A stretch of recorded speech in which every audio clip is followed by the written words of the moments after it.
Okay, so now in this particular lecture, we will see what is the need of another data structure when we already have binary search trees. Okay, so let's see why B trees are needed. So B trees is a data structure for ordered collection. Now let's dig into a little bit about memory type to understand the need of B trees, okay, or B trees design, why, how, I mean however they are designed, why it is so. So the main three type there are main three types of memory. So this is a very coarse introduction of about memory and everything, right? This is just to motivate you the requirement of B trees. Okay, so there are three types of memory: cache memory, main memory, and secondary storage. Okay, cache memory is the fastest memory. The access time in nanoseconds is 5 to 20 nanoseconds, but at the same time the cost of this memory is around $10 to $75 per megabyte. Okay, in case of main memory, that is RAM, the access time is around 60 to 120 nanoseconds and the cost is 0.5 to $5 per megabyte.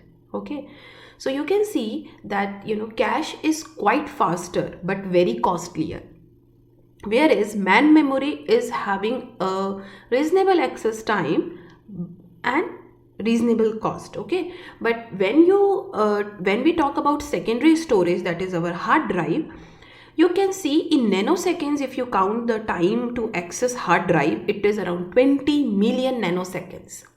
Okay, and which is too much. There is a huge difference when you access something from main memory or when you access something from secondary storage. All right, so on the same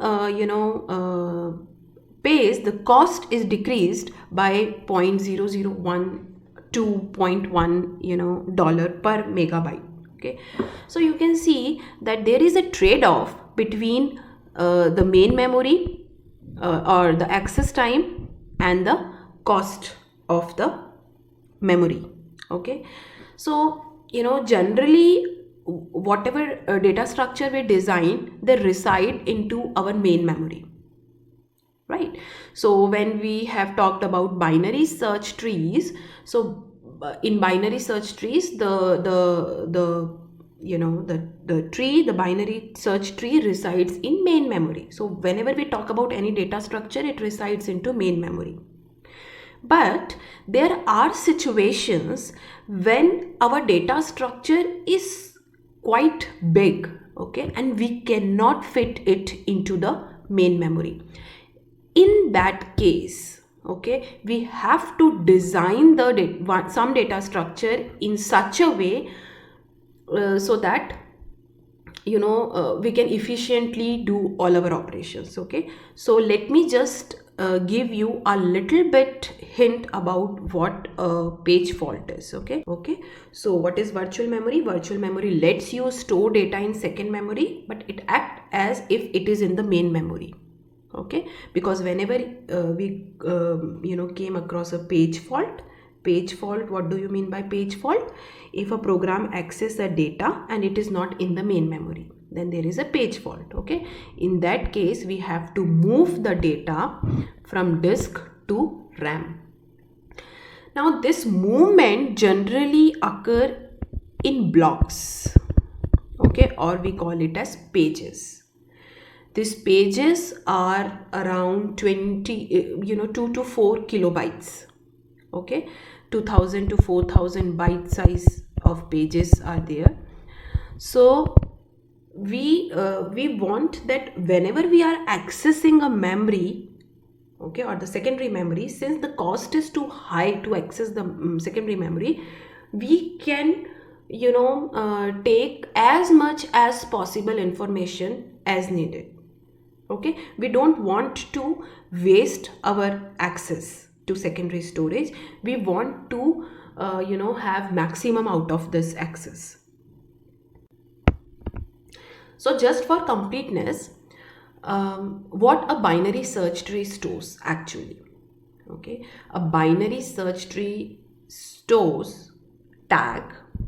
Okay, tag means, in case of users, it may be a user ID, a unique key which can use to do all operations, and then the actual data is stored in the secondary storage. Okay, and tags are only bring into the RAM, and we can do all the operations of tag. Whenever we find the exact node or tag on which we have to work with, we will go to the location which is stored again in this particular tag or in this particular data structure, which will tell you what is the exact location of the disk or the secondary storage, okay, to bring in the rest of the information. Okay, so for example, if we are having the students data at LNM-IIT, so for one student there is a user ID or your enrollment number or roll number. There is a lots and lots of data which is associated with one student, right? Their subjects they have taken, in which semester they are in, which subjects they have, what grades, etc, etc. Okay, so we are not bringing all the information at once in the main memory. We will form a data structure where we will just store a tag which is comparable. We can perform operation on that tag, and once we identify that this is the one on which we have to work, this is the one student on which we have to work, we will go to the another field which stores the location of the actual disk, okay, for rest of the information. Along with this, we also have a parent reference, left child reference, and right child reference. Okay, pointer to parent, left child, and right child. We have already seen this in binary search trees. Okay.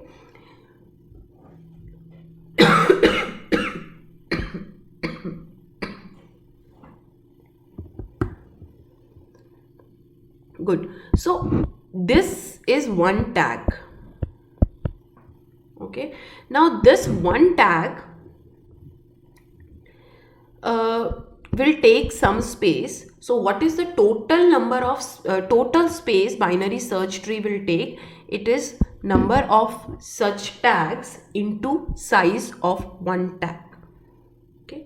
Now what if this particular thing is itself is too big so that we cannot fit this information directly into the main memory? Okay, so we have to store some part of the tree itself in the secondary storage. Okay, and that's where BTrees design comes into picture. So basically the main advantage of BTree is we have to design a data structure for a situation in which number of elements or tags in the tag collection is so large that BTrees into n references to element cannot fit into main memory. Okay, and then we have to think that how to efficiently design. Okay, so whenever there is a page fault, whenever we don't find anything, we have to go to the RAM secondary storage and bring the information. Whatever information we bring in, it is in blocks or pages. So intuition behind BTree design is we want to group the nodes of binary search tree into single BTree node that fills a disk page. Okay, now let's have both the type of design. Okay, so I am just giving you the intuition here, right? Suppose, so this is my binary search trees. This is my binary search tree, which is very huge and we cannot fit it into the main memory. Now what I can do. So one thing I can do is I can just take all these nodes of the left branch and club it into one node and store it into secondary storage. Is it a good design choice? No, it is not a good design choice. Why? because we may only look at one node. Okay, so for example, what if I want to go at right child? Okay, in that case, if I bring this node, this particular node, then it is of no use. I just get only one, useful information, and then that block is of no use for me. Okay, so in order to have a good design, the idea is, why not make a disk page level wise? Okay, so you can see the green pen mark. Okay, so make this a disk page. If we make this a disk page, definitely it should fix it is equal to the size of a disk page. Okay, so we will go as many as level as we can fit in one disk page. Okay, so if we store data in this manner, then it will definitely improve the efficiency of our access time. So let me give you a concrete example, okay, how we can efficiently store the information. Now suppose we are having a B tree of a binary search tree. Basically, say this is our binary search tree. We are having D here, then we are having B here, A will,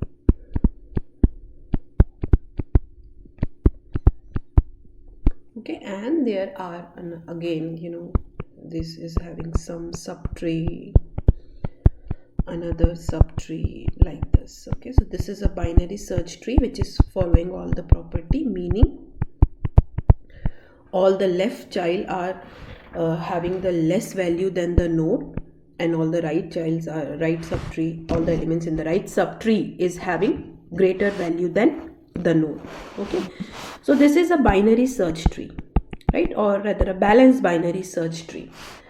Now how we can combine these information, these nodes, to fit into one block.